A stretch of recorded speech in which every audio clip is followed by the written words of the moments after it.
ভালো আছেন? জি আলহামদুলিল্লাহ।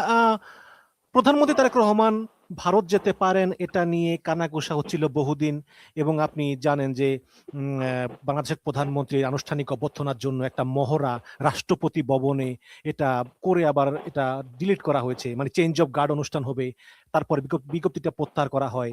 তারপর তারেক রহমান ধরে নেওয়া যায় যে তিনি ভারত সফরটা আসলে বাতিল করেছেন, আর যাবেন না। এবং শেখ হাসিনাকে ফেরত না দিলে এবং ওসমান হাদির হত্যাকারীদেরকে ফেরত না দিলে তিনি ভারত যাবেন না, এরকম বলা হচ্ছে। আবার অনেকে বলতেছেন যে শেখ হাসিনা তো লন্ডনে গিয়েছেন অনেকবার, শেখ হাসিনা তো ব্রিটিশ সরকারের কাছে বলেন নাই যে তারেক রহমান কে আমরা ফেরত চাই। তো এখন এটা আসলে বাড়াবাড়ি হচ্ছে, যেহেতু প্রতিবেশী দেশ আমাদের, একই আকাশ একই বাতাস একই বেদনা, যেটা হাই কমিশনার দীনেশ ত্রিবেদী বলেছেন। তো এমত অবস্থা আপনার কি মনে হয় যে তারেক রহমান আমাদের সবচেয়ে ক্লোজ প্রতিবেশী যারা আমাদের চারদিকে ঘিরে রয়েছে, তাদের সঙ্গে এই সফর বাতিল করে তিনি কি বুদ্ধিমত্তার পরিচয় দিয়েছেন? ধন্যবাদ। দেখেন, ডিপ্লোম্যাসিতে পার্মানেন্ট বন্ধু বা পার্মানেন্ট শত্রু এরকম কিছু নাই। ডিপ্লোম্যাসিতে যা থাকে সেটা হচ্ছে পার্মানেন্ট কান্ট্রি ইন্টারেস্ট, মানে আমার দেশের ইন্টারেস্ট যেটা, সেটাই হচ্ছে সবার আগে। এখন তারেক রহমানের ভারত সফর অবশ্যই একটা প্রত্যাশিত বিষয় ভারতের পক্ষ থেকে, কারণ অত্যন্ত প্রতিবেশী দেশ আমরা। কিন্তু আপনি লক্ষ্য করলে দেখবেন মায়ানমার কিন্তু এত উদ্গ্রীব না। মায়ানমারের সাথেও কিন্তু আমাদের বর্ডার আছে। মায়ানমার কিন্তু এত উদ্গ্রীব না যে তারেক রহমান কবে আসবে যাবে, ঠিক আছে?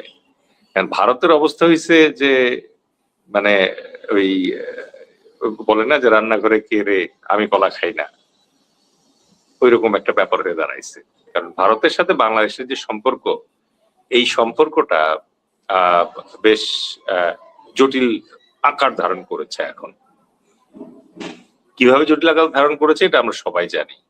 কারণ 2024-এর 5ই আগস্টের আগ পর্যন্ত ভারতের সাথে বাংলাদেশের একটা সম্পর্ক ছিল, আর 5ই আগস্টের পরে এই সম্পর্কের অনেকগুলো সমীকরণ উন্মোচিত হয়ে গেছে, অনেকগুলো সমীকরণ এখন বদলে গেছে। গত 54-55 বছর ধরে ভারত বাংলাদেশে যে প্লে বুকটা ফলো করছে, এই প্লে বুকটাতে ইচ্ছায় হোক অনিচ্ছায় হোক ভারত কিন্তু বাংলাদেশকে তাদের টার্মসে খেলতে বাধ্য করছে। এবং এই ভারতের যে হেজিমনি, এই হেজিমনিটা এতদিন ধরে তারা সুগার কোটেড করে আটকে রাখছিল। এবং এই হেজিমনিটার ব্যাপারে যেন বাংলাদেশের জনগণ কখনো সচেতন হতে না পারে, এই জিনিসটা নিশ্চিত করার জন্য তারা পরিকল্পিতভাবে বিভিন্ন ধরনের মানে বাধা, মাস্কিং, বিভিন্ন ধরনের মুখোশ এগুলো ব্যবহার করে আসছে। এমনকি তারা বাংলাদেশের পররাষ্ট্রমন্ত্রীর মুখ দিয়ে এই কথা বলিয়েছে যে ভারত বাংলাদেশের সম্পর্ক যেন স্বামী স্ত্রীর সম্পর্কের মতো। তারা তাদের নেতার বইয়ে এই কথা উল্লেখ করেছে যে বাংলাদেশের একজন সাবেক সেনাপ্রধান যখন তিনি সেনাপ্রধান ছিলেন, তখন তিনি ভারতে গিয়ে অনুরোধ করে এসেছিলেন তার চাকরিটা যেন না যায়। কে সে সেনাপ্রধান? জেনারেল মইনুল আহমেদ।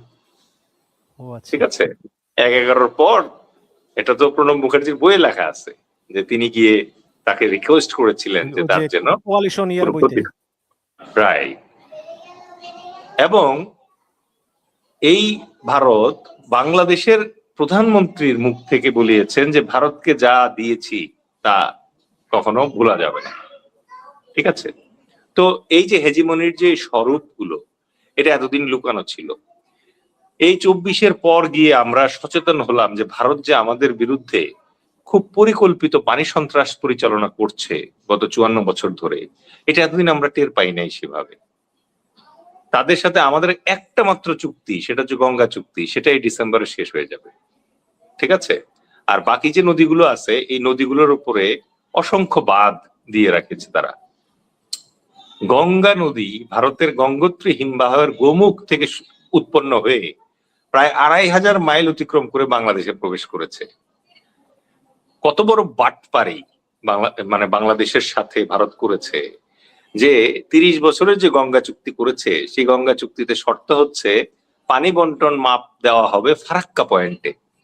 কিন্তু ফারাক্কা পয়েন্টে আসার পথে 2500 কিলোমিটার যে নদীটা এসছে, সেই 2500 কিলোমিটারে জ্ঞাত সারে প্রায় 1100-র বেশি পানি প্রত্যাহার পয়েন্ট আছে।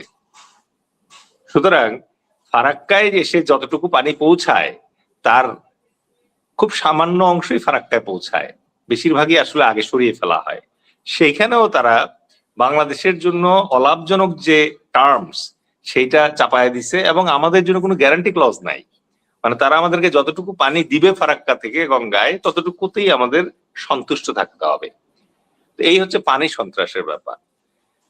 এছাড়াও ধরেন যে আমাদের সীমান্তে বিএসএফ তাদেরকে অনুমতি দেওয়া আছে যে কোনো বাংলাদেশি যদি ভারতীয় সীমান্ত অতিক্রমের চেষ্টা করে তাহলে আন্তর্জাতিক আইন অনুযায়ী তাকে গ্রেপ্তার করার কথা থাকলেও একমাত্র বিএসএফ কে অনুমতি দেওয়া আছে যে চাইলে তারা গুলি করতে পারে, এবং শুট এট সাইট বলা আছে।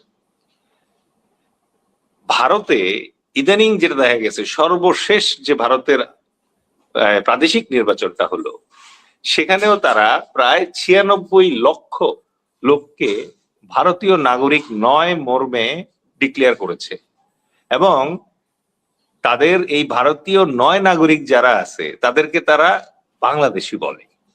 বিশেষ করে ওই 96 লক্ষের ভিতরে 32 লক্ষ হচ্ছে ভারতীয় মুসলমান। সেই মুসলমানদেরকে তারা সোজা সাপটা বাংলাদেশি বলে দাবি করে, এবং সেই কারণে সীমান্ত জুড়ে তাদের পুশিং শুরু হয়েছে।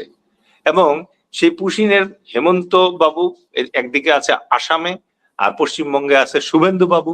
এরা দুজন মিলে বিভিন্ন ধরনের ফন্দি ফিকির করে এবং প্রকাশ্যে অন ক্যামেরা তারা বলে যে কিভাবে তারা পুশিন করতে চায়, কিভাবে তারা পুশিন করে।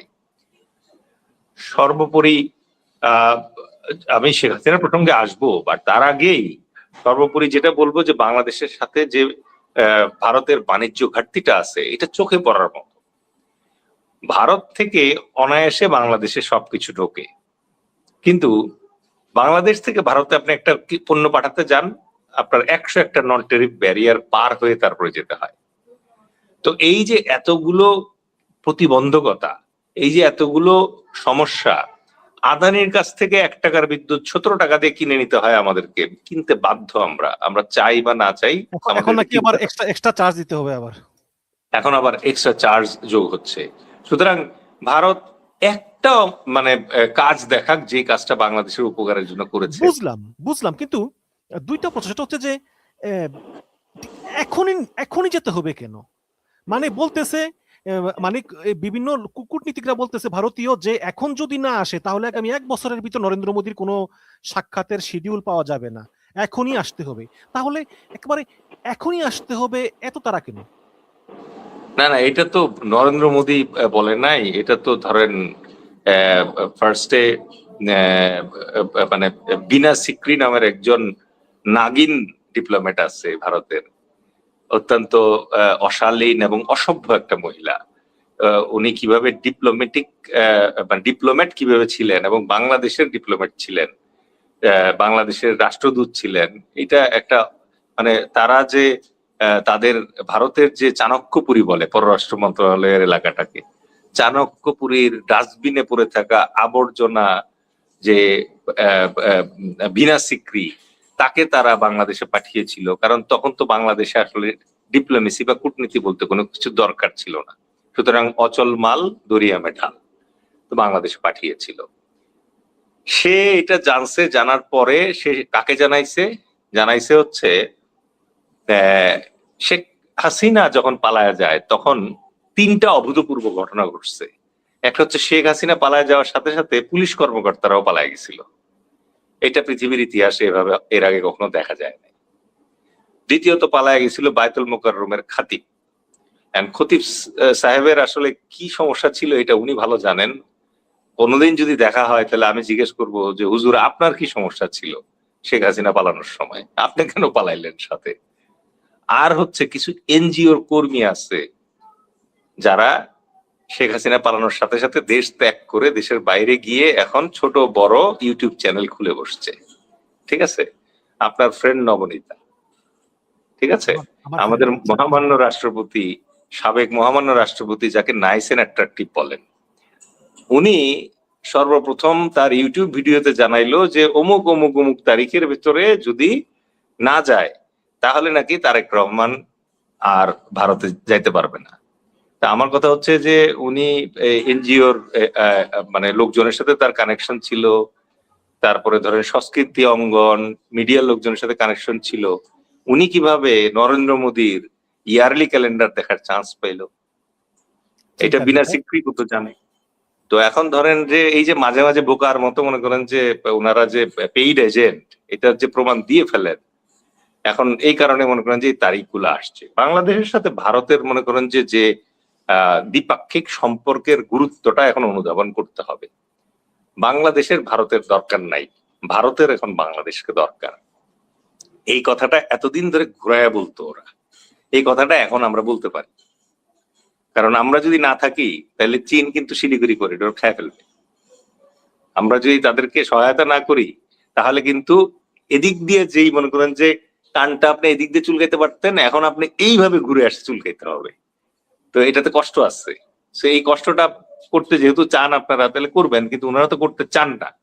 কয়েকদিন আগে আপনি দেখবেন যে পিনাকি বন্দ্যোপাধ্যায় একটা ভিডিও করছে যে কারেন্ট নেওয়ার জন্য বাংলাদেশের ভেতর দিয়ে কারেন্টের লাইন, ভট্টাচার্য, হ্যাঁ ভট্টাচার্য সরি, তো উনি মনে করেন যে একটা ভিডিও করেছেন, আমি দেখলাম যে ওখানে ইলেকট্রিসিটি নেওয়ার জন্য ভারতের এক পাশ থেকে আরেক পাশ আমাদের বাংলাদেশের পার্বতীপুর হয়ে নেওয়া লাগতেছে, মানে ইলেকট্রিক ট্রানজিট।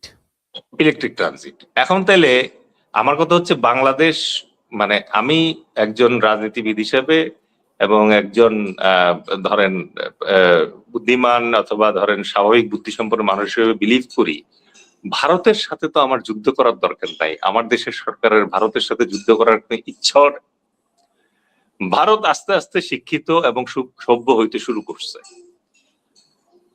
আপনি ভারতের সীমানার ভেতরে বসে 1 পাইন্ট, 1 পেগ, 1 লিটার অথবা 1 বালতি গোমূত্র খাবেন কি খাবেন না, এটা আপনার পছন্দ, আমরা তো আপনাকে এটা জিজ্ঞেস করি না। কিন্তু যখনই আপনি বাংলাদেশের সাথে সম্পর্কের কথা বলবেন তখন আপনাকে মর্যাদা এবং সমতার ভিত্তিতে কথা বলতে হবে, কারণ বাংলাদেশ একটা স্বাধীন সার্বভৌম রাষ্ট্র। এখন বাংলাদেশের প্রধানমন্ত্রী প্রথমে মালয়েশিয়া গিয়েছেন, কারণ মালয়েশিয়ায় আমাদের বিপুল সংখ্যক প্রবাসী রেমিটেন্স যোদ্ধা থাকে। তারপরে চায়নায় গিয়েছেন, চায়নাতে আমাদের স্বার্থ আছে, বিনিয়োগ আছে। ভারতে যাওয়া ওনার জন্য এত জরুরি কেন হবে? ভারতের সাথে তো আমাদের ওইরকম মানে নুরুল হক নুরু বলেছেন যে মন্ত্রী যে আমাদের প্রতিবেশী দেশ, আমরা অস্বীকার করতে পারবো না, কাজেই এটা যেতেই হবে। আরো অনেকে বলতেছেন, ঢাকা বিশ্ববিদ্যালয়ের ডাক্তার ইমতিয়াজ তিনিও বলেছেন যে যাওয়া উচিত, এবং স্বাধীনতার পর থেকে এই পর্যন্ত কেউ কিন্তু মানে সফর ক্যান্সেল করে নাই। দীনেশ ত্রিবেদী বলেছেন যে এমনকি মানে দীনেশ ত্রিবেদী বলেছেন নরেন্দ্র মোদী আমাকে বলেছেন যে 2 প্রধানমন্ত্রী একসঙ্গে বসলে সকল সমস্যার সমাধান হবে। তাহলে এরকম একটা সুযোগ তারেক রহমান কেন হাতছাড়া করলো? না, আই ফুললি এগ্রি। ইভেন আমরা আমাদের জনতার দলের পক্ষ থেকেও বলতেছি, ভারতের সাথে তো আমার সম্পর্ক ছেদের কোনো প্রয়োজন নাই, কারণ ভারতের যে আপামর সাধারণ জনগণ তারা আমাদের বন্ধু। ভারত রাষ্ট্রের সাথে আমাদের কোনো শত্রুতা নাই। আমাদের শত্রুতা, আমাদের প্রতিবাদ, আমাদের আপত্তি হচ্ছে ভারতের বাংলাদেশ বিরোধী যে প্রোপাগান্ডা, ভারতের বাংলাদেশ বিরোধী যে হেজিমনি, যেটা আমি আপনার সাথে আজকের আলোচনার শুরুতেই এক্সপ্লেন করলাম, ওগুলো নিয়ে আমাদের আপত্তি। এবার আমি আসি যে আমরা যদি ভারতের সাথে আমাদের সম্পর্কগুলো ঠিক করতে চাই তাহলে তারেক রহমানের ভারত ভিজিট একটা যৌক্তিক আউটকাম এবং প্রত্যাশিত। কিন্তু আমরা জনতা দলের পক্ষ থেকেও বলেছি যে যাবেন, উনি যাবেন, কিন্তু এত অস্থির হওয়ার কিছু নাই, তো হ্রাস করার কিছু নাই। ফার্স্টে আমাকে বুঝতে হবে যে তারেক রহমান যদি এখন ভারতে যান তাহলে তো আমাকে ফার্স্টে মানে আপনি মনে করেন যে আপনার ওখানে আমি যাব, যাওয়ার আগে আমি তো নিজেকে কয়েকটা প্রশ্ন করবো যে হেমায়েত ভাইয়ের ওখানে যে আমি যাব আমার একটা সময় বের করে যাইতে হবে, দিস ইজ নাম্বার 1। 2 নাম্বার হচ্ছে আমি হেমায়েত ভাইয়ের কাছে কেন যাব। 3 নাম্বার প্রশ্ন হচ্ছে হেমায়েত ভাইয়ের সাথে দেখা করে যখন আমি ফিরে আসব তখন আমি কি কি হাতে নিয়ে ফিরলাম। এই তো এখন তারেক রহমান যদি এটার উত্তর আছে, আপনাকে মানে অনেক সম্মানের সহিত গ্রহণ করা হবে এবং আপনাকে কূটনৈতিক অভাবনীয় উপহার দেওয়া হবে, এটা তো বলেছে। না, এটা তো ধরেন ওইরকম হলো যে হেমায়ত ভাইয়ের মেয়ের বিয়ে, আমি বিয়ে খেতে গেছি। ডিপ্লোম্যাটিক সফর তো আর ওইটা না রে ভাই। একটা পিএম লেভেল, মানে স্টেট লেভেল একটা সফর যখন হয়, এটার একটা স্ট্র্যাটেজিক সিগন্যালিং থাকে।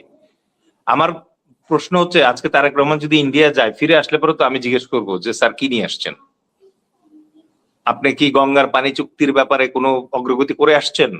এই নবায়ন যে হবে আমাদের টার্মসে হবে গঙ্গার চুক্তির নবায়ন।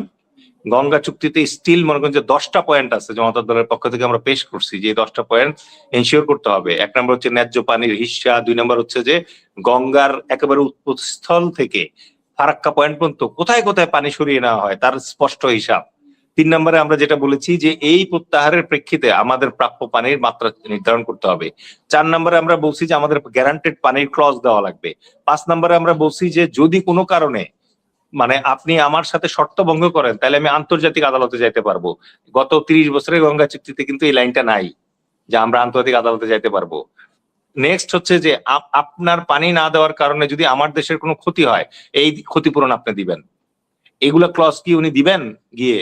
আচ্ছা, উনি যে ওখানে যাবেন, যাওয়ার পরে উনি যে বিমানে ব্যাক করবেন, সেই বিমানের পেছন পেছন কি শেখ হাসিনাকে ফেরত পাঠানো হবে?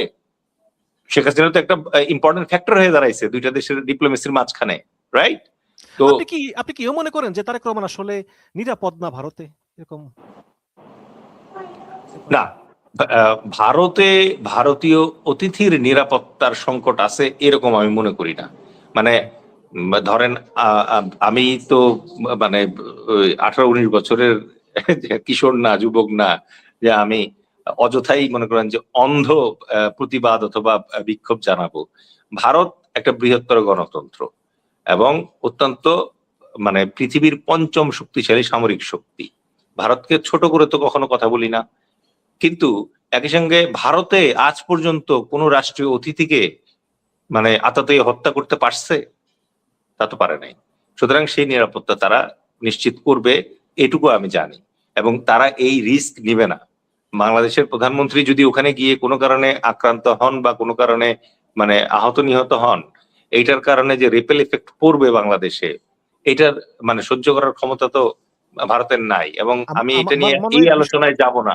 বিষয়টি এই ক্লিয়ার, কিন্তু আলোচনায় আপনি একটু আগে বললেন যে তাহলে তারেক রহমানের পিছনে পিছনে শেখ হাসিনাকে পাঠিয়ে দিবে, এটা আপনার কেন মনে হলো? না, এটা তো দিতে ওরা বাধ্য, প্রত্যর্পণ চুক্তি আছে তো আমার ওর সাথে। ভারত যদি আমার সাথে সম্পর্ক ঠিক করতে চায়, তাহলে শেখ হাসিনাকে ওখানে বসায় রেখে তো এটা করতে পারবে না। এটা তো সেও বুঝে, সেটা আমরাও বুঝি। এবং এটা নিয়ে নাকি কথাও চলতেছে যে ভারতকে আপাতত হাসিনাকে আপাতত ইউএসএ অথবা অন্য কোনো কান্ট্রিতে সরায় দেওয়া হবে এবং তারপর বাংলাদেশ এর সাথে নতুন করে ভারত সম্পর্ক স্থাপনের চেষ্টা করবে। কিন্তু শেখ হাসিনা তো বলছে ডিসেম্বরে আসতেছে, তাহলে কিভাবে সরিয়ে দিলে তাহলে সে আসবে কিভাবে ডিসেম্বরে বাংলাদেশে? এখন ডিসেম্বরে আসার ব্যাপারে তিনি যেটা বলছেন, এটা তো একটা দোধারিত, মানে উনি উভয় সংকটে পড়ে গেছেন এখন। ধরেন ডিসেম্বরে শেখ হাসিনা আসবে, আসলে পরে তিনি তো এখন দণ্ডপ্রাপ্ত, ফাঁসির দণ্ডপ্রাপ্ত আসামি, তাই না? তাকে তো আর হোটেল শেরাটনে নিয়ে যাওয়া হবে না, তাকে নিয়ে যাওয়া হবে জেলে। যদিও শেখ হাসিনার জেল তো হবে সাব জেল, যেহেতু সাবেক প্রধানমন্ত্রী। ওখানে এসি থাকে, ফ্যান থাকে, ওভেন থাকে, ফ্রিজ থাকে, সংবাদপত্র যায়, সবই থাকে। তখন তিনি কি হবেন? তখন তিনি হবেন বাংলাদেশের অং সাং সুচি। ঠিক আছে? ওই যে বার্মায় যেরকম অং সাং সুচির আটকে রাখছে গৃহবন্দী করে, এখন তার এরকম একটা স্ট্যাটাস হবে। এটাও সত্যি যে মেজর সিনহার বিচারের রায় হয়েছে, ফাঁসি আজ পর্যন্ত হয় নাই প্রদীপের। এটাও সত্যি রামিসার বিচার হয়েছে 30 দিনের ভেতরে, যেরকম প্রধানমন্ত্রী বলছিল, কিন্তু ফাঁসিটা এখনো হয় নাই। তাহলে শেখ হাসিনার বিচার শেষ, কিন্তু এটার ফাঁসি যে কয়শো বছরে হবে এটা নিয়ে আমরা সন্দিহান সবাই। কিন্তু শেখ হাসিনাকে ফেরত দিতে তো ভারত বাধ্য, কারণ ভারত কতদিন ধরে এই অপবাদ সহ্য করবে? বাংলাদেশের যত অপরাধী আছে তাদের অভয়ারণ্য ভারত। বাংলাদেশের যত পলিটিশিয়ান ক্রিমিনালস আছে, ক্রিমিনাল পলিটিশিয়ান যারা, তাদের মানে আশ্রয়দাতা ভারত। এমনকি আওয়ামী লীগ শাসনামলে আওয়ামী লীগের একজন রানিং এমপি কলকাতায় যাওয়ার পরে নিহত হয়েছে এবং তার শরীরকে নাকি ছোট ছোট টুকরা করে ফেলা হয়েছে। তো এই জাতীয় অপকর্মগুলা এবং এই জাতীয় যে অভিযোগগুলো আছে, আজকে হাদির খুনি ভারতে, এবং ভারতে শুধু না, ভারতের পুলিশের কাস্টডিতে আছে। কবে এগুলো এক্সচেঞ্জ হবে? তো এগুলা যদি, এই জাতীয় সমস্যাগুলা যদি ভারত সলভ না করে, আন্তরিকতা না দেখায়, তাহলে শুধু মুখের কথায় এক আকাশ, এক বাতাস, এক মাটি, কিন্তু এক নদী নয়, এই ধরনের রেটরিক দিয়ে দুই দেশের সম্পর্ককে স্থিতিশীল করাটা অত্যন্ত কঠিন। কিন্তু আহ, শেখ হাসিনা যে একটা সংবাদ সম্মেলন করলো 5ই আগস্ট, এবং তারপর থেকেই তো এই এই সমস্যা। এখন ভারত বলতেছে যে এই সংবাদ সম্মেলনটা আসলে শেখ হাসিনার ব্যক্তিগত, এতে ভারত সরকারের কোনো সমর্থন নেই এবং ভারত সরকার তার এই কথাকে সমর্থন করে না। কিন্তু আপনি কি আসলে মনে করেন যে ভারত সরকার আসলে জানতো না, শেখ হাসিনা ভারত সরকারের অনুমতি না নিয়ে বা ভারত সরকারের অজান্তেই এই সংবাদ সম্মেলনটা করেছে? এটা তো অসম্ভব, কারণ এই সংবাদ সম্মেলন শেখ হাসিনা করবে তার 3 দিন আগে বাংলাদেশে দীনেশ ত্রিবেদীকে অত্যন্ত ফরমালি অনুরোধ করা হয়েছে যাতে এই সংবাদ সম্মেলনটা 5ই আগস্টের মতো একটা মহিমান্বিত দিনে যেন না করা হয়। ঠিক আছে, সুতরাং ভারত সরকার এই ব্যাপারে অবগত ছিল না, অবহিত ছিল না, এটা ভাবার তো কোনো কারণই নাই। দ্বিতীয়ত যেটা হচ্ছে যে ভারত সরকার শেখ হাসিনাকে একটা ডিপ্লোম্যাটিক লিভারেজ হিসেবে ব্যবহার করার চেষ্টা করতেছে, ডিপ্লোম্যাটিক টুল হিসেবে ব্যবহার করার চেষ্টা করতেছে।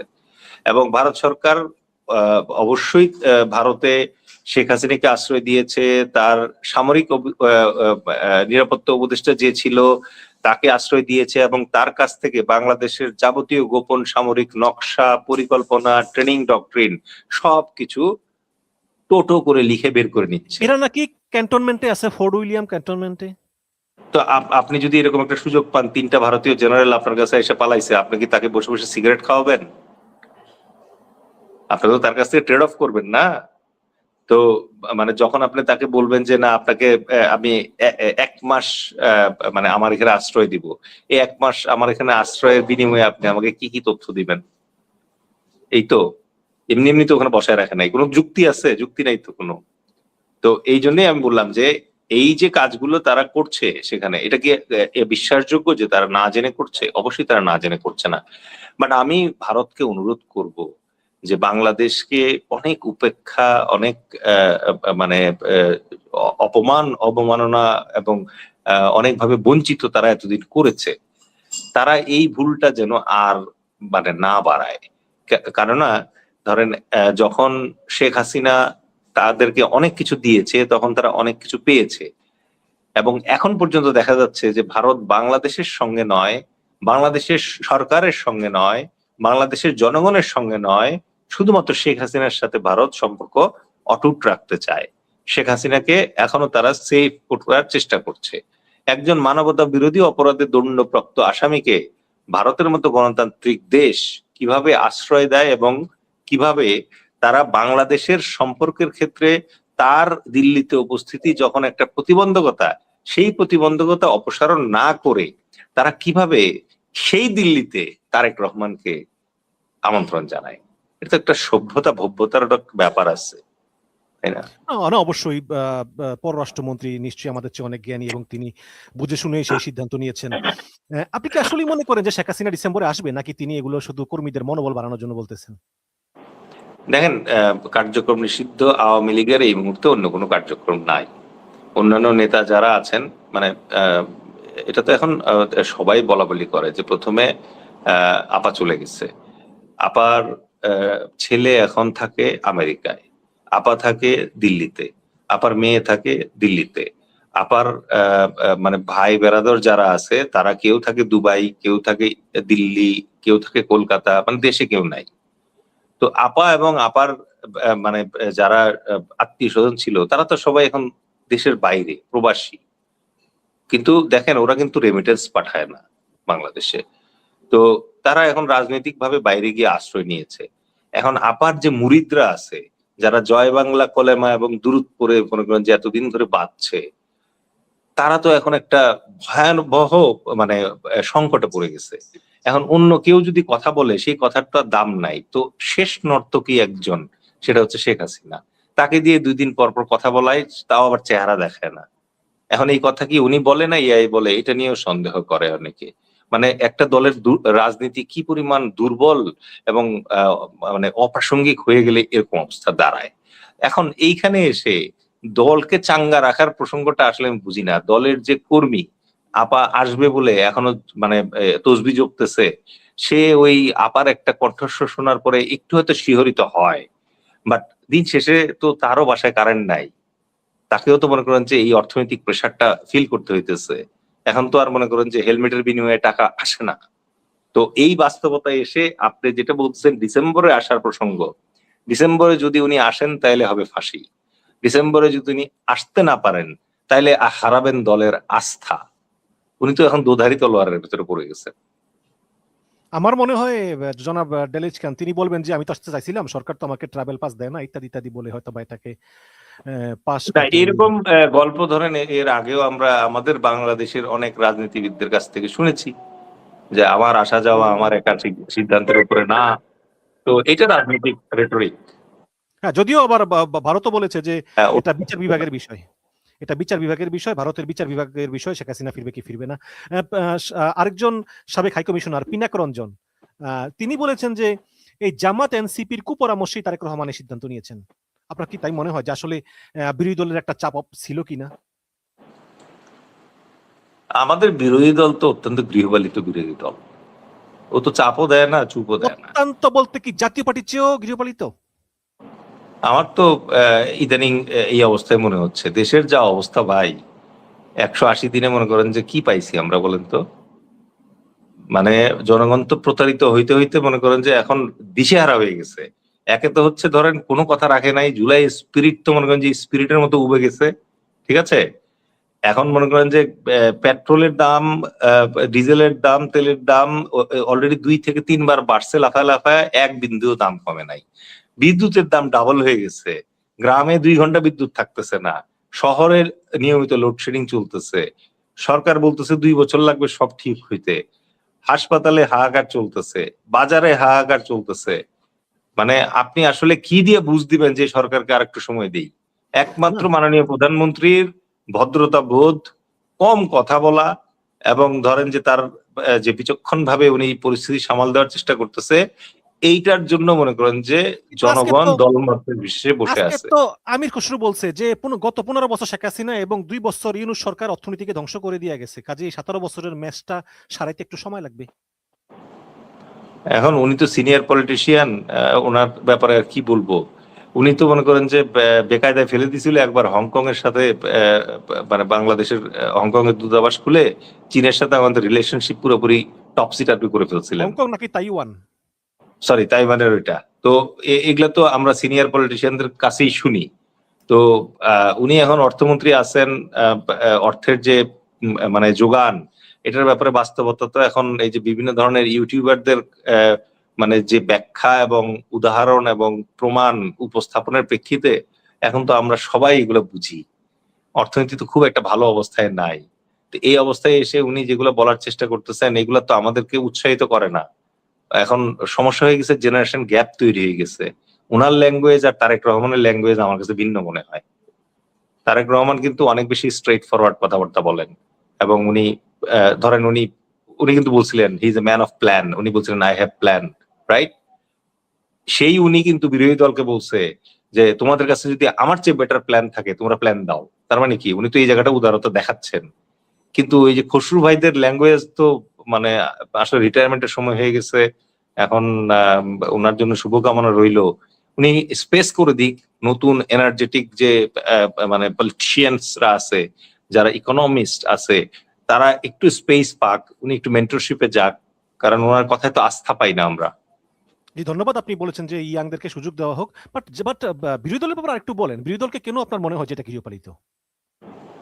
না, বিরোধী দল এই যে আমি এতগুলো সমস্যার কথা বললাম, আহ, মানে আমি কয়টা বলবো, যখন সীমান্ত জুড়ে পুশিন হচ্ছে, সীমান্ত জুড়ে আমাদের 160টা সংসদীয় আসন আছে, কয়জন মনে করেন যে এটা নিয়ে 160টার ভিতরে বেশিরভাগই সীমান্তবর্তী এলাকা হচ্ছে বিরোধী দলের এমপিদের আসন, তারা কয়জন এটা নিয়ে সোচ্চার হয়েছে? কোনো আওয়াজ খুঁজে পাওয়া যায় নাই। তারপরে এই যে মানে নদীর সামনে যে গঙ্গা চুক্তিটা শেষ হইতে যেতেছে, এটা নিয়ে তাদের কোনো হেলদোল আছে বলেন? তারপরে এরকম একটা বাজেট হইলো যে বাজেটে আসলে মানে বেশ অপটিমিস্টিক একটা বাজেট হয়েছে, এটা নিয়েও কোনো আলাপ আলোচনা নাই। আমার কাছে কেন জানি মনে হচ্ছে যে বাংলাদেশের বিরোধী দলের যে ট্র্যাডিশনাল উত্তাপ দেখে আমরা অভ্যস্ত, অ্যাটলিস্ট তাদের মাধ্যমে আমরা সরকারের যে সরকার তো অনেক সময় বাধ্য হয়ে সুগার কোটেড করে কথা বলতে হয় তাদেরকে, কারণ জনগণকে আস্থা দেওয়া হচ্ছে সরকারের কাজ।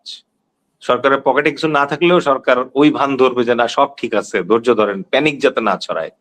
কিন্তু বিরোধী দলের কাজ হচ্ছে বাস্তবতাটা সবার সামনে, জনগণের সামনে তুলে ধরা। আমার তো মনে হয় এই রিপ্রেজেন্টেশনটা হচ্ছে না। আজকে মনে করেন যে রাস্তা সয়লাভ হয়ে গেছে, মনে করেন যে এই যানজটের কারণে, তারপরে আপনার এই ফুটপাত বেদখলের কারণে ঢাকার রাস্তায় 5 কিলোমিটার স্পিডের বেশি আমরা হাঁটতে পারি না। ভাই এই 5 কিলোমিটারের এই স্পিডে তো আমি পায়ে হেঁটে যাইতে পারি, কিন্তু আপনি হাঁটার জন্য ফুটপাত তো খালি করেন নাই। এখন এটাকে সরকারকে এটা নিয়ে টনককে নড়াবে, এটা তো বিরোধী দলের কাজ। কই নড়াচ্ছে? নড়াচ্ছে না তো। আপনি পুরা দেশের যে মানে সমস্যাগুলো আছে, আপনি শুধু ঢাকাটাকেই চিন্তা করে দেখেন যে ঢাকায় কত রকমের সমস্যা, পানির সমস্যা, বিদ্যুতের সমস্যা, গ্যাসের সমস্যা, কিন্তু ওইরকম বিরোধী দলের বিরোধ কোথায়? আমি বিরোধ দেখি না। কিন্তু সেক্ষেত্রে আপনি এনসিপির কথা কি বলবেন? এনসিপির যে 6 জন আছে তারাও কি ওই জামাতের মতোই? দেখেন এনসিপির কথা আমি পলিটিক্যালি যদি বলি, সেটা হচ্ছে যে এনসিপি এবং জামায়াত দুইটা তো আসলে দুই মেরুর দল, ঠিক আছে? এখন নির্বাচনী বৈতরণী পার হওয়ার স্বার্থে তারা একত্র হয়েছিল, কিন্তু অনেক ক্ষেত্রেই কিন্তু এই দুইটা দলের মতের মিল হওয়াটা সুযোগ নাই, অনেকটা তেল জলের মতো ব্যাপার, ঠিক আছে? এখন এটা হচ্ছে ধরেন ওই যে অনেকে বলে না যে পূর্ব পাকিস্তান আর পশ্চিম পাকিস্তান মাঝখানে 1400 কিলোমিটারের ভৌগোলিক গ্যাপ রেখে এক রাষ্ট্র হিসেবে উদিত হয়েছিল ঠিকই, কিন্তু 25 বছরও টিকে থাকতে পারে নাই। একই রকম ভাবে যেমন ইউরোপিয়ান ন্যাটোর একজন বিশ্লেষক বলছিলেন যে 7 সিস্টার্স আর মেইনল্যান্ড ইন্ডিয়া এর মাঝখানে যে চিকন শিলিগুড়ি করিডোর আছে, এইটার উপরে বেস করে 50 বছরও টেকার সম্ভাবনা নাই, আলাদা হয়ে যেতে পারে, ঠিক আছে? এখন 50 থেকে বাইরে হয়তো হয়েছে, বাট সবাই ভাবে যে এটাই ভবিতব্য, আলাদা হয়েই যাবে এক সময়। তো একই রকম ভাবে মনে করেন এনসিপি এবং জামায়াতের অ্যালাইনমেন্টটা যেটা আছে, এটা ইলেকট্রাল অ্যালাইনমেন্ট হিসেবে ঠিক আছে, কিন্তু রাজনৈতিক মতাদর্শগত ভাবে আমার তো মনে হয় না এই দুইটা একটা বিন্দুতে কখনো মিলিত হইতে পারে, ঠিক আছে? তার মানে হচ্ছে যে এনসিপি আসলে মানে যে 6 নিয়ে এখন আছে, এনসিপি এই 6 নিয়ে স্ট্রাগল করতেছে কারণ তাদের সমর্থক যারা আছে তারাও তো আশাহত, ব্যথিত হয়েছে। এটা তাদের রাজনীতি, আমি এটাকে মানে হস্তক্ষেপ করব না, এটা নিয়ে মন্তব্য করব না, কিন্তু সাধারণ মানুষের পালস তো টের পাই, শুনি তো। সো এনসিপিও কিন্তু চেষ্টা করতেছে তাদের গ্রাউন্ড কনসলিডেট করতে। এখন যেটা হয়ে গেছে কি, একটা ছোট চারা গাছ যখন মানে ফল দিতে শুরু করে তার মধ্যবর্তী একটা সময় আছে, এই সময়টা তো দিতেই হয় না ভাই। সো এই সময়টাতে একটা গাছের চারপাশে বেড়া লাগে, তারপরে গাছটা যখন একটু শক্তিশালী হয় তখন ওই বেড়াটা সরায় দিলেও গাছটা দাঁড়ায় থাকে, তারপরে কিছুদিন পরে ফল আসে। হঠাৎ করে এনসিপির ঘটনাটা দেখলে আমার কাছে মনে হয়, মাঝে মাঝে দেখবেন যে কলমের আম গাছ বিক্রি করে বাজারে, সেই ছোট কলমের আম গাছের মধ্যে 2-3টা আম ঝুলতেছে। এই 2-3টা আমে ঝোলা একটা কলম গাছ, এটা আপনাকে কখনো মনে করেন যে ম্যাসিভ স্কেলে ফলন দিবে না, কারণ এটা হাইব্রিড করে তৈরি করা হয়েছে। তো এনসিপি এখন যেটা হয়েছে যে 6টা আসন পাইছে, এখন তারা মেইন স্ট্রিম পলিটিক্সে ঢুকছে। এখন গিয়ে তারা মনে করেন যে মানে মেবি নেক্সট ইলেকশনের আগ পর্যন্ত পলিটিক্স করার চান্স পাবে। আস্তে আস্তে নিজেদেরকে যদি আল্লাহর রহমতে কনসলিডেট করতে পারে তাহলে ভালো করবে, আর যদি কনসলিডেট করতে না পারে তাহলে ওরা পথ হারাবে। এখন ধরেন সব এক একজনের এক এক ধরনের সমস্যা আমাদের পলিটিক্যাল পার্টিতে। আওয়ামী লীগের তো প্রসঙ্গই নাই, ও তো আর নাই। বিএনপিতে আছে মেধার সংকট, জামায়াতে হচ্ছে ওরা এত রেজিমেন্টেড দল যে এটার ভিতরে সাধারণ মানুষ ঢোকার জায়গা পায় না, মানে অনেক ধরনের শর্ত পূরণ করে তারপরে যাইতে হয়। এনসিপি হয়ে গেছে অভিজ্ঞতাবিহীন দল। এখন এই মানে এক একজনের এক একটা শর্টেজের কারণে একমাত্র যদি কোয়ালিশন সরকার হইতো, জাতীয় সরকার হইতো, তাইলে ধরেন সবকিছু ব্যালেন্স করতে পারতেন। বাট এই মুহূর্তে পলিটিক্যাল সিনারিও খুব দুর্ধর্ষ রকমের, মনে করেন যে খারাপ একটা অবস্থা। স্বাভাবিক একটা নির্বাচন যদি সঠিকভাবে হইতো তাহলে তো এই পরিমাণ মেজরিটি বিএনপির পাওয়ার কথা ছিল না। গণতন্ত্র তো এরকম না দেখতে, গণতন্ত্র তো ব্যালেন্স থাকে। আপনি লক্ষ্য করেন এই যে রাষ্ট্রপতি নির্বাচনটা হইলো, 349 জন মানে ভোটার যারা রাষ্ট্রপতি নির্বাচিত করবে, এর ভিতরে 247 জন হচ্ছে বিএনপির ভোটার। অনুচ্ছেদ 70 আপনি রদ করেন নাই, অনুচ্ছেদ 70 চালু আছে। অনুচ্ছেদ 70-এর মানে হচ্ছে আমি যদি প্রধানমন্ত্রী হই, আমার সিদ্ধান্তের বাইরে যদি আমার কোনো এমপি ভোট দেয়, তাহলে তার তাৎক্ষণিকভাবে এমপি পদ খারিজ হয়ে যাবে। তাহলে এই আইন চালু থাকলে পরে তার মানে হচ্ছে বিএনপি যদি একটা কলা গাছকেও বলতো যে এটা রাষ্ট্রপতি হবে, তাহলে কলা গাছ অলরেডি জিতে যেত, এটাতে কোনো রেজাল্টের মানে কোনো হেরফের হইতো না, ফারাক হইতো না। এবং এই কারণে তাহলে এই জায়গায় রুমিন ফারহানা ভোট দেননি। না, এখন ভোট যিনি দেন নাই তার তো আত্মসম্মান বোধ আছে, এই জন্য ভোট দেন নাই। বাট জনগণও তো এই ব্যাপারে অবাক হয়েছে যে আচ্ছা, যেই ভোটের রেজাল্ট অলরেডি আমি জানি, যে নির্বাচনে কোনো প্রতিদ্বন্দ্বিতা নাই, যেটা রেজাল্ট অলরেডি ডিক্লেয়ার্ড, তো এটা তো খালি স্পিকার বললেই হইতো যে সংখ্যা হিসাবে সুস্থ মস্তিষ্কে এইটা মানে গাণিতিক ভাবে প্রমাণিত যে বিএনপি যাকে মনোনয়ন দিয়েছে সেই রাষ্ট্রপতি হবে। মাঝখানে ভোট দিয়ে সময়টা কেন নষ্ট করা হলো? এবং আমি দেখলাম যে কিছু পত্রিকা আবার এটা নিয়ে ফলো করে মানে খবর ছাপাইছে। এখানে তো ফলো করে খবর ছাপানোর কিছু নাই। বিএনপি মির্জা ফখরুলকে মনোনয়ন দিয়েছে, উনি রাষ্ট্রপতি হবে, এর কোনো ব্যত্যয় নাই। যেইটা নিয়ে প্রশ্ন হবে সেটা হচ্ছে মির্জা ফখরুলের সন্তান কি এখন ঠাকুরগাঁও 1 আসন যেটা আছে ওই বাই ইলেকশনে অংশগ্রহণ করবে কিনা, যদি করে সেটা কি কনফ্লিক্ট অফ ইন্টারেস্ট হবে কিনা, নাকি তারা ঠাকুরগাঁর অলরেডি পরীক্ষিত যে নেতা কর্মী আছে তাদেরকে সুযোগ দিবে, নাকি তারা বিরোধী দলকে বলবে যে ঠিক আছে একটা আসন বিরোধী দলকে আমরা উপহার দিলাম, নাকি তারা বলবে যে এই একটা আসন জনতার দলকে উপহার দিলাম। বড় হইতে তো সমস্যা নাই, উদারতা দেখাইতে তো কোনো কার্পণ্য থাকা উচিত না। এই পরিমাণ মেজরিটি থাকার পরে 247টা তো কনফার্ম সিট আছে, একটা সিট জনতার দলকে ছেড়ে দিতেই পারে, আমাদের ভয়েসটাকে পার্লামেন্টে যাওয়ার সুযোগ করে দিতেই পারে। দিবে না ভাই? দিবেন। আমার মনে হয় মির্জা ফখরুল সাহেবের মেয়ে শামরুখ মির্জা তিনি নমিনেশন চেষ্টা করতেছেন। আপনার কাছে একটা প্রশ্ন করতেই চাই, আমরা শেষ পর্যায়ে আছি। এটা হচ্ছে যে মক্কা চুক্তি সৌদি আরব, তুরস্ক এবং পাকিস্তান মিলে একটা মক্কা চুক্তি করেছে এবং এটা হয়েছে পবিত্র নগরী মক্কাতে এবং শুক্রবারে। সুতরাং এটা তাৎপর্য খুবই বিশাল অনেকে মনে করতেছেন এবং এটাকে অনেকে মুসলিম নেটও বলতেছেন। এবং এবং বিভিন্ন সংবাদ মাধ্যমে প্রকাশ, তুরস্কের একটা পত্রিকা ইয়ানি সাফাক না সম্ভবত একটা পত্রিকা, তারা লিখেছে যে তুরস্ক আসলে খুব ভালোভাবে চায় যাতে বাংলাদেশ এই জোটে অংশগ্রহণ করে এবং তুরস্ক সৌদি আরবের কাছে সুপারিশ করে যাতে বাংলাদেশকে এই জোটে নেয়। এবং এটা পররাষ্ট্র প্রতিমন্ত্রী হুমায়ুন কবিরও বলেছেন তারা আসলে এটা বিবেচনা করতেছে এবং ভারত বলতেছে তারা পর্যবেক্ষণে রাখতেছে। তো আপনার কাছে কি মনে হয় যে আসলে ভারত চায় যে বাংলাদেশ কোনো জোটে যাতে যোগ না দেয়, কোন সামরিক জোটে? এই কারণে আসলে মানে আপনার কাছে দুইটা প্রশ্ন। একটা হচ্ছে যে তারপরে অনুষ্ঠান শেষ করে ফেলবো, যে তারেক রহমানের কি আসলে উচিত কিনা এই মক্কা জোটে যোগ দেওয়া, আর দ্বিতীয় হচ্ছে যে ভারত কি এই কারণেই তড়িঘড়ি করে আসলে তারেক রহমানকে নিতে চায় কিনা যে খবরদার তুমি কিন্তু এই জোটে যোগ দিও না, আমরা তোমার পাশে আছি, তোমার কোনো সমস্যা নেই। কি মনে হয় আপনার? একবার নিজামুদ্দিন আউলিয়া উপরে ওই মুঘল সম্রাট অত্যন্ত ক্ষিপ্ত হলেন কোনো একটা কারণে। তো ক্ষিপ্ত হয়ে উনি বার্তা পাঠাইলেন যে আমি যুদ্ধে আসছি, যুদ্ধ শেষ করে আমি দিল্লি ফেরার পথে নিজামুদ্দিন আউলিয়াকে কতল করে তারপরে দিল্লিতে ঢুকবো। তো নিজামুদ্দিন আউলিয়ার মুরিদরা কিছুক্ষণ পর পর এসে বলছে হুজুর কি করবেন, বাদশা তো রওনা দিচ্ছে। ঠিক আছে, তো এক সময় উনি ধ্যান ভেঙে জিজ্ঞেস করলেন বাদশা কোথায়, তো বলছে অমুক জায়গায়। তো তখন উনি একটা ডায়লগ দিছিল যে হনুজ দিল্লি দুরস্ত, মানে হচ্ছে দিল্লি পর্যন্ত আসতে এখনো অনেক দেরি, পথের মাঝখানে আক্রান্ত হয়ে মানে সম্ভবত ওই মানে শত্রু দ্বারা আক্রান্ত হয়ে রাজা মারা গেছেন। ওই নিজে মানে আউলিয়া যে চিশতি আউলিয়া যে আছে তার তিনি কেশাগ্র স্পর্শ করতে পারেন। আমাদের জন্য দিল্লি অনেক দূর, মক্কায় তো আমরা যাই হজ করতে ভাই। ঠিক আছে, বাস্তবতা বুঝতে হবে আমাদেরকে। সেটা কি, যেই মক্কা প্যাক্ট হইছে, যেটাকে অনেকে বলতেছে মুসলিম ন্যাটো বা ইসলামিক ন্যাটো, এটা হচ্ছে তুরস্ক, সৌদি আরব এবং পাকিস্তানের ভেতরে। পাকিস্তান একটা একমাত্র মুসলিম পারমাণবিক শক্তিধর দেশ। তুরস্ক ন্যাটোর মানে একটা মেম্বার কান্ট্রি এবং আধা ইউরোপিয়ান আধা এশিয়ান একটা কান্ট্রি। আর সৌদি আরবের আছে হচ্ছে কোটি কোটি মানে তেল বিক্রির রিয়াল। ঠিক আছে, তো এই তিনটা মিলে একত্রিত হয়েছে প্রাথমিকভাবে কেন? ইরানের আক্রমণ থেকে সৌদি আরব বাঁচতে চায়, এটা হচ্ছে প্রথম কারণ।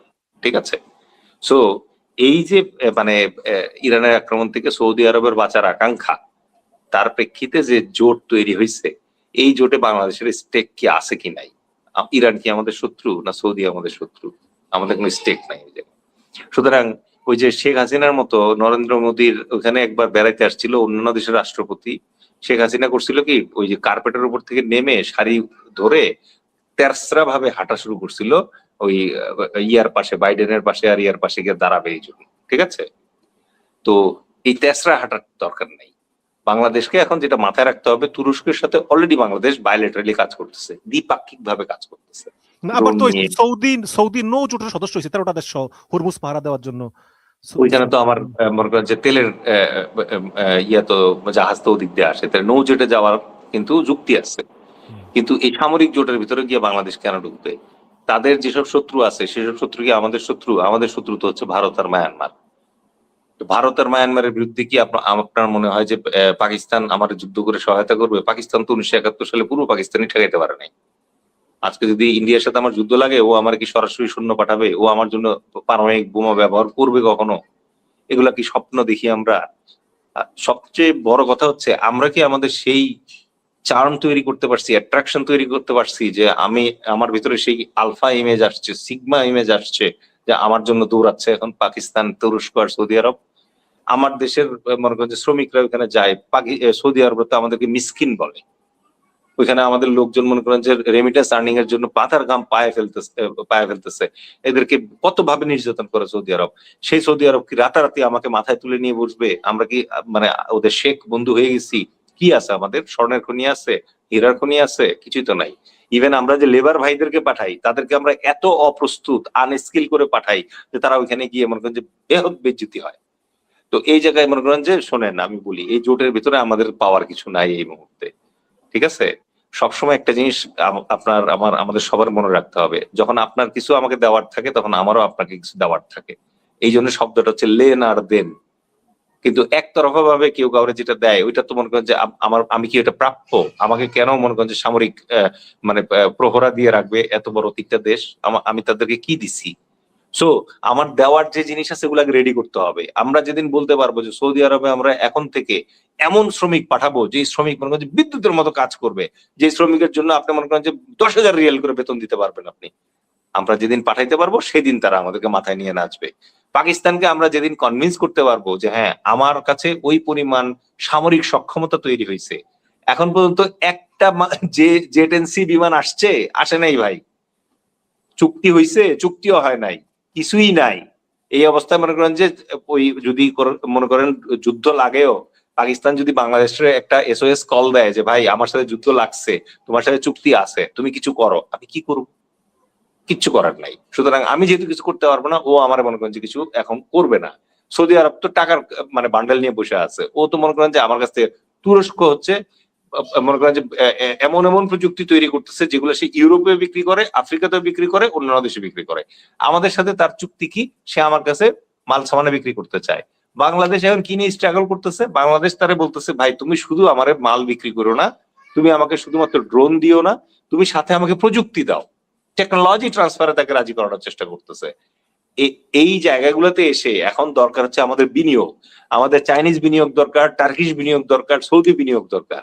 এই বিনিয়োগের মাধ্যমে আমরা যদি দেশে একটা অর্থনৈতিক জোয়ার আনতে পারি, আমাদের 18 কোটি মানুষকে যদি আমরা শুধুমাত্র মনে করেন যে নাম্বারস হিসেবে না দেখে মানুষ হিসেবে, স্কিল্ড মানুষ হিসেবে, ডিসিপ্লিন মানুষ হিসেবে গড়ে তুলতে পারি, বড় বড় মেগা প্রজেক্টে এখন আপাতত মাফ করে দেন, ক্ষান্ত দেন, মানুষের পিছনে ইনভেস্ট করেন, মানুষের জিজ্ঞেস করেন যে আপনি কি হ্যাপি, আপনার কি ফ্যামিলির মানে জন্য দুইটা মুঠা ভাত আপনি উপার্জন করার সুযোগ এখন পাচ্ছেন কিনা, আপনি কি রাতে কারেন্টের আসে কিনা, ফ্যানের বাতাসে ঘুমাইতে পারেন কিনা, আপনার টাইম মতো পানি আসে কিনা, আপনি কি গোসল করতে পারেন কিনা, আপনার টাইম মতো গ্যাস আসে কিনা, যে গ্যাস দিয়ে আপনি 2 বেলা খাবারটা খাইতে পারবেন। আপনি ঢাকার দিকে, মিরপুরের দিকে ভালো মতো তাকায় দেখেন তো, মানুষের লাইফ স্কিল মানে সাইকেল নষ্ট হয়ে যেতেছে। ভাই আপনি মনে করেন যে ইউকে তে বসে টের পাবেন না যে এখানে কি কষ্ট চলতেছে। তো এগুলো আগে ঠিক করতে হবে। যেদিন মনে করেন যে আমাদের দেশে ওইটা ডিটারেন্সটা তৈরি করতে পারবো আমরা। এখন পর্যন্ত আমাদের ছেলেদের জন্য আপনি বাধ্যতামূলক সামরিক প্রশিক্ষণও দেন নাই। কালকে যুদ্ধ লাগলে পরে পঙ্গপালের মতো আমাদের ছেলেপেলেরা মারা যাবে, পঙ্গপালের মতো মারা যাবে। কিছুই তো করেন নাই। আপনি শুধু বড় বড় কথা বলতেছেন, ঘাটতারামি করতেছেন।